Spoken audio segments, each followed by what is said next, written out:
welcome to You Are Not Alone. I am spiritual medium Erika Gabriel. This show is intended to bring expansion, understanding, and growth on our spiritual paths and journeys. This is a safe place to explore all things spiritual and beyond. Please remember, I am not a licensed therapist or medical doctor. Seek immediate professional help if you need mental health or physical health support.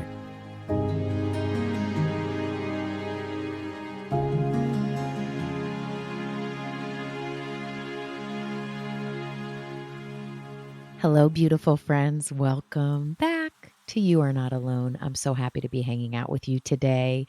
I hope everyone is doing very well. It is well into fall, I believe, at this point when this podcast will air. I love fall. I love fall.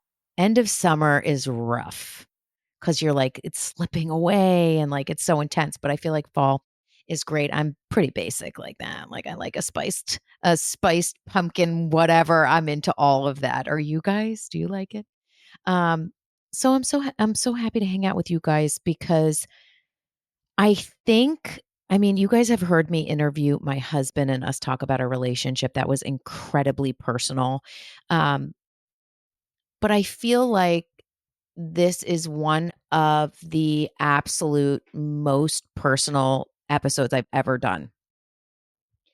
And it's just something that I have not talked to you guys about in detail because it was so personal and because I feel like talking about Jesus is such a dividing thing, which is so sad, and can be so offensive to some people and can be so controversial. And I haven't really gone into it. And now I don't care. I really don't. I don't care, you know, if I offend someone because their beliefs are different than mine. That's okay. It's okay. Because that's what's beautiful about life and being a human. We all feel different things and have different experiences. And if you don't like this, that's okay. You know what I mean? Like, it's cool. It's cool. And I just want to speak my truth also here because, so many of you are on very, very deep, very big spiritual journeys. You are seeking. How many people are on this podcast that this is the first spiritual, quote unquote, thing they've ever done outside of their own religion? So many, you guys, because I talk to you. I read your notes. So many of you are like, this is the most like, this is so out there for me. And so many of you are like, I have been connecting to spirituality for my entire life in this way. This is just a fun podcast, or this is a fun reminder, or whatever it may be.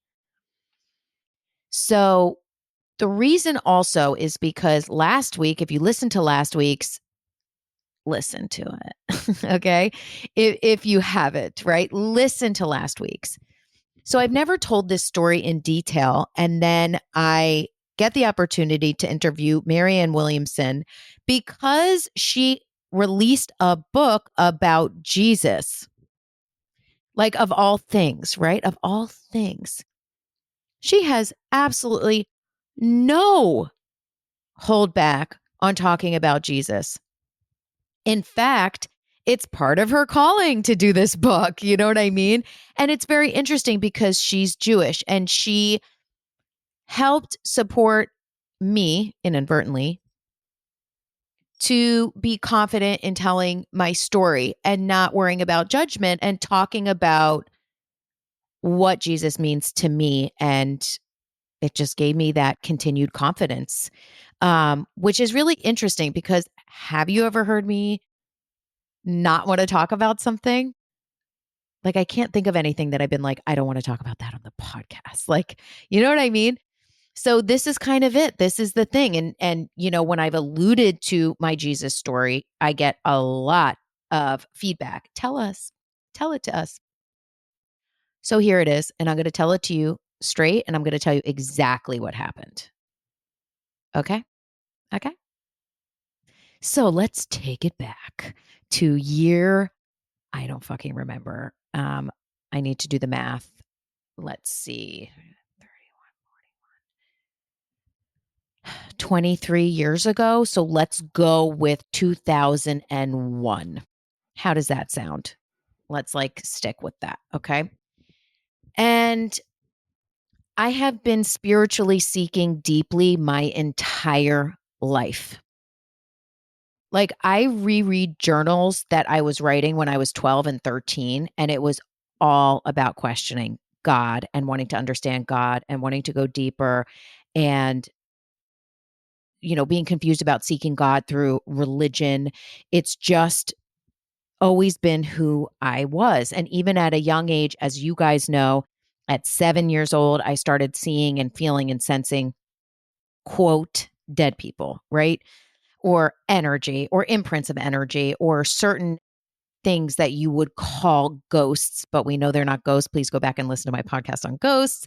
But that was at such a early age. And at a very, very early age, probably before 7, I remember looking in the mirror and like touching my face and acknowledging that this was a new face, that I had had other faces. Like, oh my God, this is me. This is me now. This is me. And I remember thinking that and feeling really afraid and really scared and just carrying that with me. So all through my whole life, I had been spiritual seeking and looking and searching and feeling and questioning God. I remember in 5th grade, the first time I hung out with my best friend, who I literally just took a walk with. We've been friends for, oh my gosh, I don't know, guys, what, 35 years? Let's see. Yeah, something like that, 36 years. And the first time we hung out, we were at like a back to school get to know ya event at our middle school. I had not been with her through elementary school. So this is the first time we're hanging out. Like this is like pre 6th grade hang, get to know ya, get to know the teachers, whatever. And in very typical Erika and Priya form, her name is Priya, we were rebels. I'll do a podcast on being rebellious and not a good kid, but very sweet. I've always been very sweet, but naughty. Um, and in very much Priya and Erika form, we left the like auditorium where everyone was socializing and we were like, let's walk around the school in the dark and like go into classrooms that we're not supposed to. And like, we just did shit like that. Like, we weren't going to mess up anything. We weren't stealing anything. We just wanted to do something that not everyone else was doing. So we go walk around and we end up sitting on either side of a water fountain. And we started to talk about what we felt was beyond the stars, what was beyond the darkness, what was the universe. And we went deep in, guys, like conversations I would have today. And we were, God, I was 13 when I started high school. So 12, 11, so we were 10 years old. So this is a lifelong seeking that has led me to many places. I have delved into the world of cults, although I didn't get very deep in because I was like, this is a fucking cult. But I have delved, I've searched. Background. My mom is from Sweden, born and raised. She was raised, a lot of Sweden is Christian light, right? Appreciation for nature and outdoors and a connection to God. And I'm sure there's extremely religious people in Sweden, but the way that I saw it through families and through being in Sweden, I grew up going there every single summer, was Christian light. And my dad is Jewish and was born and raised in Brooklyn, New York, his neighborhood was all Jewish. So the way that things were set up at that time, was all of the Italian people lived in one neck of Brooklyn. All the Jewish people lived in one neck of Brooklyn. The Spanish people, the Black people, the white people, everyone was completely segregated. It wasn't that you couldn't go into the other neighborhoods. It's that you didn't. You stayed in your neighborhood with your people. So my dad was raised in a all Jewish neighborhood. very religious Jewish neighborhood. And that's how he was brought up. I should also tell you that the connection that I have to Judaism and to being Jewish is very, very powerful. And it means everything to me. I could cry. It means so much to me. And the Jewish religion, Jewish traditions, the Jewish community, the Jewish people, Israel, it means a lot. And I do consider myself Jewish, non-practicing, non-conforming. I don't know how to explain it. It's like culturally Jewish. And also I believe a lot of the things in Judaism. So, but I am non-religious. So this is where we get into the intricacies. And I want to tell you guys this story because I know so many of you guys feel this way. I know so many of you do because we talk about it. I talk to people that are literally talking to me from very strict religious communities. And they're like, I love God, but I don't love this religion. How do I marry that? How do I remedy that? And so that's part of the reason why I wanted to tell this story. And also because of what the conversation I had with Marianne. So I went to church on Christmas and maybe Easter. I don't know. The organs made me cry. Pictures of Jesus made me cry. Stained glass windows with Jesus on them and the stories made me cry. And then I would go to, a bar bat mitzvah or a Seder, and I would feel the deep feelings and connection to Judaism. So I was good and fucking confused. You want to confuse your kids, raise them with several religions. No, I am so, so, so grateful for what I've been exposed to. And I love my parents so much. My parents didn't get along. So there was also a component of not wanting to like commit to a religion and, like I felt like it would be like choosing sides or something. But I was seeking and seeking deeply and was seeking through my teen years. And then I got into my 20s and I was cocktail waitressing. I think I was 21.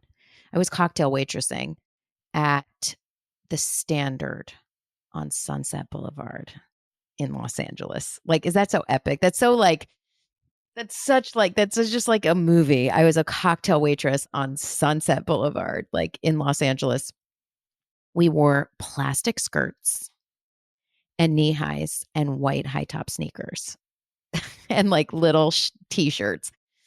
That was a crazy time. And around that time, I was completely, utterly, totally heartbroken. Heartbroken. Had been totally obsessed with my quote boyfriend. I say quote because we spent 24/7 together. We were obsessed with each other, but he wouldn't really call me his girlfriend and he slept with other people. It was one of those. We can get into relationships at a later time. But I was totally heartbroken. We were no longer, I had just moved. I moved to like kind of a weird area of Los Angeles at the time, but had a really cool apartment. I was cocktail waitressing and I started seeing my upstairs neighbor. And I will not say his name because I think that's rude, but he is a very, very well-known actor. At the time, he was like at a crossroads in his career. He had done a ton of work as a kid, had been in tons of movies, but he was at a crossroads and he didn't have work as an actor. And then during the time that we were together, he started getting really big jobs. And now he was on one of the most successful shows in history. So I started seeing him. But again, that was kind of like a crazy relationship. And he was kind of like a very intense person. He had a lot of issues. Like it was interesting. So anyway, started seeing him and I would get home from from cocktail waitressing at like, I think 2, 3 in the morning. And then we'd like hang out. But when I was cocktail waitressing, there was a lot of drinking. Like when the bar closed down, the bartender would line up shot glasses and like everyone would get crazy and then like go out on the Sunset Strip. So I was wild. I mean, I don't know what else to say. I was wild and partying but I wasn't happy, and I was still searching and searching for God and confused. And I woke up one day in my apartment. It was late. You go to work at these places at like 9 at night or 8 o'clock at night. So you sleep late and you're up late. It's like, it's not a healthy thing. But granted, I was 21. So there you go. I guess I had the energy. I don't know. Um, so I woke up. I was just like in that wake up where you're like kind of awake. You know what I mean? And I felt a presence that wasn't intense nor not intense. It wasn't feminine or masculine. It was forward but soft at the same time. It's really, I'm trying to explain it best. Let's just go look at a symbol of yin and yang, of just perfect balance. And it was just this feeling that came over me. And something outside myself spoke to me, get up and read the Bible. Get up and read the Bible. And I'm like laying there, like hungover, like, what the heck is going on? And in my mind and my awareness, I became aware that that was Jesus speaking to me. And I got up and I went to there's tons of Christian bookstores in Los Angeles, guys. I went to a Christian bookstore and I bought the Bible. And I read it. I mean, not in a day, give me a break, but I read it. And as I was reading it, I'm like, God, this is confusing. There's a lot of shit in here that's like, what? You can do what to people? Like, it was a lot of stuff that I'm like, this book is really old. Like, you can't do this shit anymore. But as I was reading it, I was just like, whoa, like I was overwhelmed with Jesus. It was like a miracle. He was like the star of the freaking show. It was like, whoa, this radical Jewish Middle Eastern rabbi. And he was a radical. And he preached of love and forgiveness and acceptance. And the feelings I felt, it just overtook me. And then I bought a Bible that just highlighted, quote, what Jesus said. I mean, this book was written a long, long, long, long, long, long, long time after Jesus's death, right? So anyway, but I felt the feelings. I felt it. I felt the feelings so deeply. And I started to have a love affair. I don't mean that in a weird way. Like just I was in trance and had a love affair with Jesus. And my initial reaction was like, oh my gosh, I am like a mega Christian. You know what I mean? I'm like, I am a super Christian, And I was Bible surfing, which is basically where you just like flip the pages, like, and then when you hear stop, you stop and you read that passage, and that passage is what's speaking to you. I was talking to people about Jesus. I was like on fire, is what they call it, on fire. I was just like, oh my God. Jesus spoke to me. I feel the feelings. I get it. I get it. He's there. It's love. I feel him. It's acceptance. It's forgiveness. It's love. Like I felt him everywhere. I felt his love over me like a blanket. It was just overwhelming. I just was completely enthralled, and it was not in my mind. It was in my heart. It was so big, you guys. And there's no way I can do this justice. I just can only explain. And at that point, I'm like, I need to go to church. I need to figure out what is happening with me. So I talked to my sister, and when she did, you know how you do counseling before you get married? Like if a rabbi is marrying you or a priest is marrying you, you like have some counseling sessions with them first, and they ask you questions and stuff like that. I never did that because my sister married us. But basically, my sister had done like the premarital counseling with this amazing minister in Los Angeles who was like the head of the archdiocese of the Episcopalian Church in Los Angeles. So I went and talked to him. His name was Ernest Medina, I think, Minister Medina. Um, Lovely guy. Lovely, lovely guy. And I went to him and I was like, listen, um, I don't know how to like live life because I'm just so overwhelmed with this feeling and with love and like obsessed with Jesus and like what I have learned from the Bible and like what I have felt. And like when I was reading the Bible, like I would read what Jesus said and I would feel it deep in my heart in a way that didn't quite always correspond with what the Bible said. You know what I mean? So the Bible would be like, he said this, which means this. And I would see it like, no, no, no, he meant this. Like, no, like that's missing it. Or I would be like, yes, that's on point. Right. So it was very like my own relationship, but I felt the feelings and I was like, oh my God, I'm an uber Christian. Like, you have to be a Christian to feel the magic and the love and the power of Jesus. So I went to the archdiocese and I talked to him and I was like, oh my God, I'm on fire. I love Jesus. Don't you love Jesus? Are you a Jesus lover too? Like, talk to me.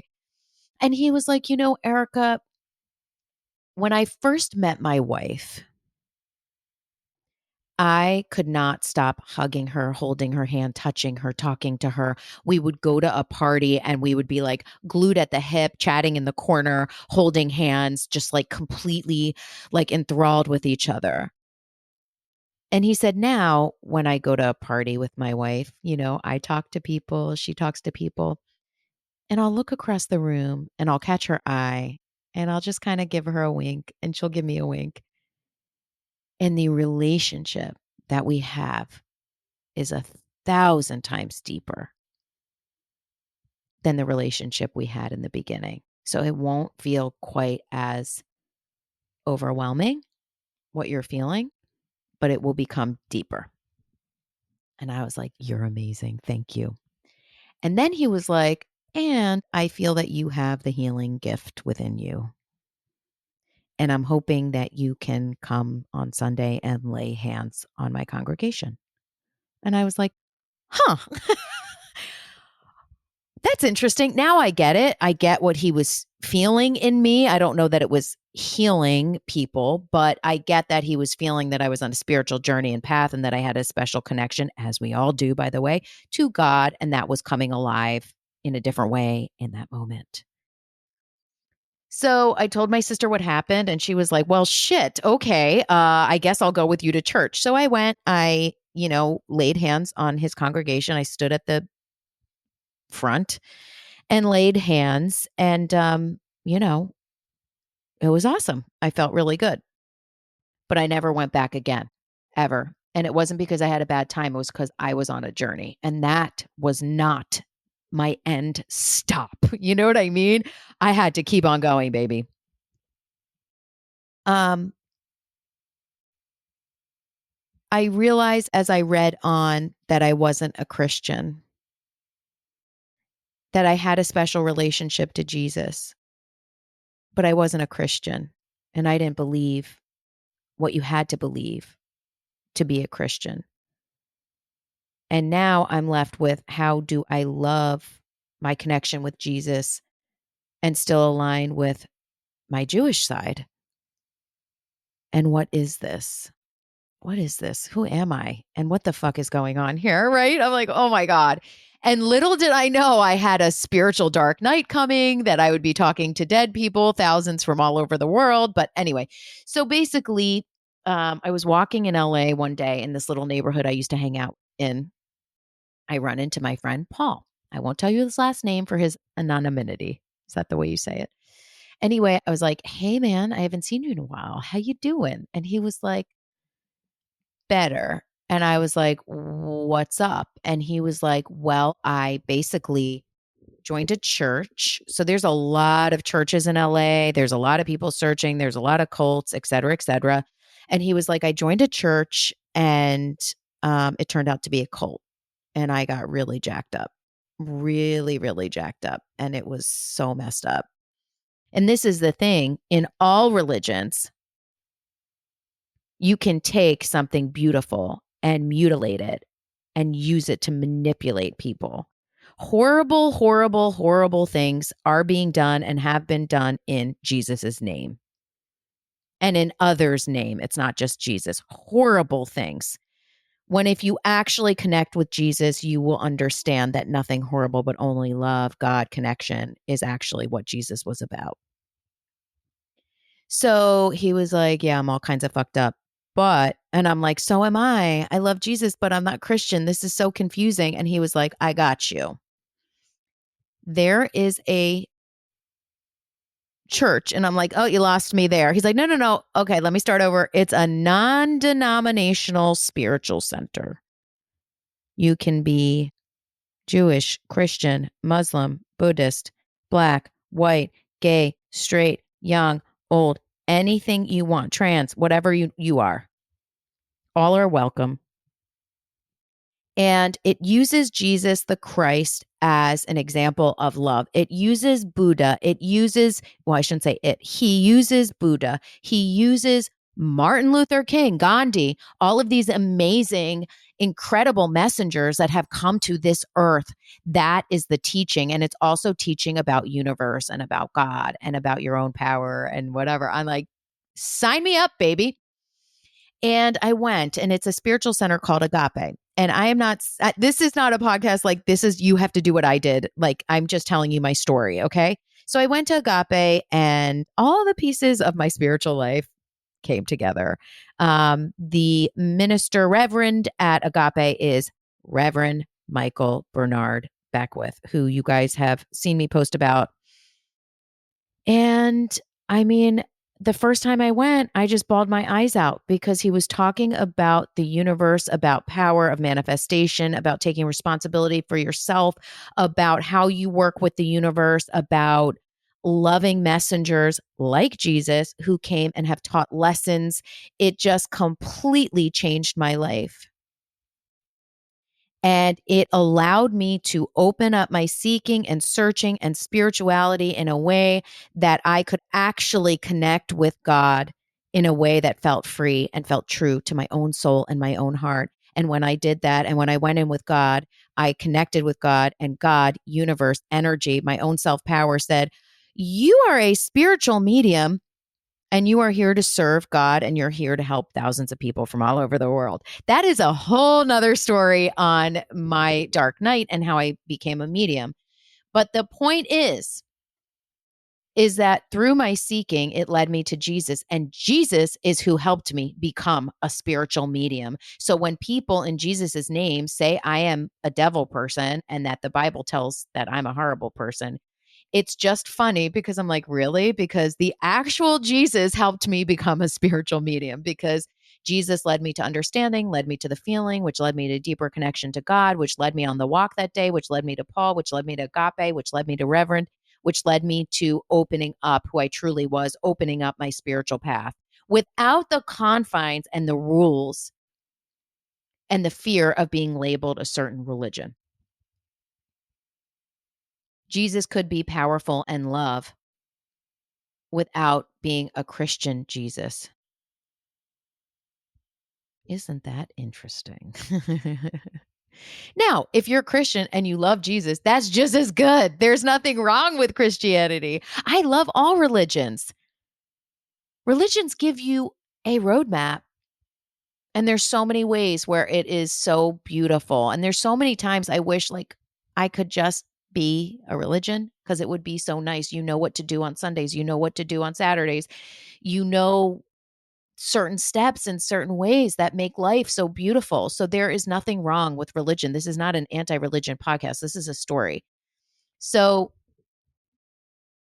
my pathway was through searching. My pathway was through being a deeply God searching human. That was my path. My path led me on many roads, very painful, twisting, turning roads. And also, true story, Jesus helped me become a spiritual medium. I will forever love Jesus. Marianne helped give me permission to love Jesus.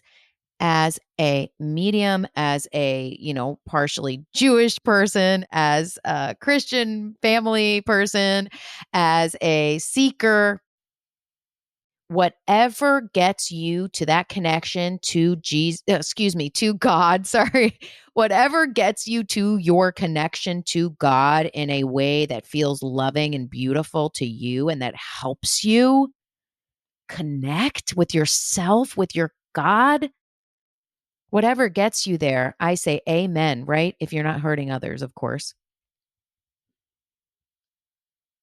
Jesus was on the door, is what Marianne says. His name is on the door.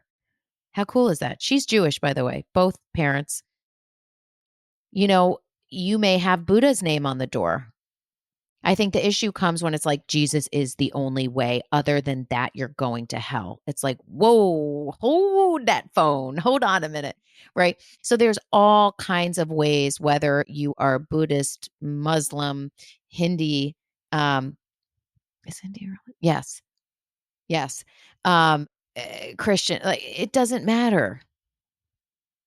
Find your way to feel God within you without judgment, which took me a long time.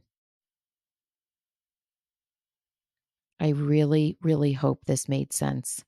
Read Marianne's book, The Mystic Jesus. Go listen to her interview last week. Thanks for listening. This was really, really personal. And I feel like exhausted right now because this was so personal. Um, share this podcast. Share this podcast maybe with people that are stuck and don't know and don't have permission to go to a religion or even leave a religion. You don't have to abandon Jesus to leave your religion. You can feel Jesus. You can feel Buddha, Allah, Moses, whoever, without the confines of a religion. If you want, if you feel it in your religion, God bless. That's wonderful. Do it. This is saying if you feel something, let the teachings be for you, for your connection to God. The teachings don't have to be under the confines of religion. I can take this incredible, powerful experience with Jesus and carry it with me for the rest of my life, no matter what. Be free. Be free. Connect with God through your own heart. God is within you. There is a beautiful connection to God within each and every one of us. Feel that. Feel that. If you take nothing from this podcast, take with you that you are not alone. I love you so much. God bless you. Please share these podcasts because then it helps me keep going. Follow me at Spiritual Medium. At Spiritual Medium? Yeah, at Spiritual Medium Erika. Follow me on Instagram, you guys. Go to my website, erikagabriel.com. Check out any stuff that I have on there that you might like. You can book a reading. If you email info@erikagabriel.com. What else? I love you. Take care. God bless you. And we'll talk again soon.